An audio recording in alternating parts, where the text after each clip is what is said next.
Chapter 3. War. Section 3. The motivation for war. Understanding governments as competing protection rackets makes it possible to understand the reasons for war. Governments give all kinds of noble reasons for starting wars, but they are only as legitimate as any other propaganda. Today, most of them claim they only use military force for defensive purposes. But if all governments only fought defensive wars, militaries wouldn't be necessary. Governments start wars to expand or strengthen their protection rackets. Nothing encourages patriotism like war. Governments like war because patriotism leads people to sacrifice for the imagined collective and tolerate more oppression. Patriotism reinforces the essential myth that governments act on behalf of the people, and the language of war often confuses the government itself with the people.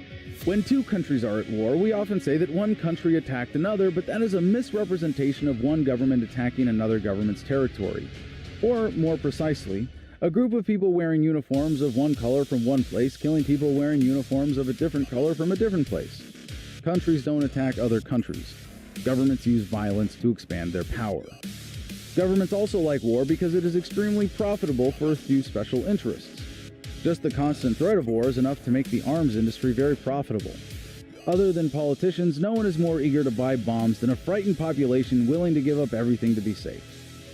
When a population is frightened enough to support a war, it will support increased taxation and buy war bonds.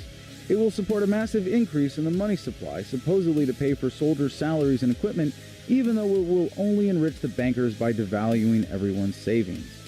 Although war spending is clearly a way of diverting productive resources to destructive purposes, governments always count this spending in positive economic measurements to perpetuate the most dangerous myth that war is good for the economy. War gives governments the excuses necessary to do the things they always wanted to but usually can't in peacetime. During war, governments claim to need new powers, supposedly necessary to protect from a new threat. Those who stand to profit from such wartime policies will attack opponents as unpatriotic.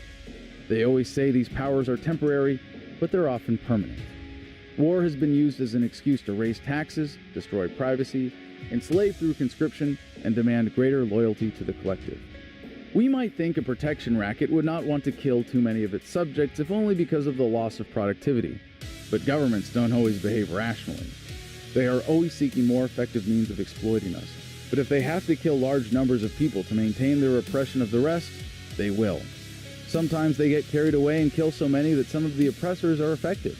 Sometimes governments and their beneficiaries truly lose out in the struggles between competing protection rackets. But war is still a very effective tool. Even with the loss of productivity, war makes governments more powerful.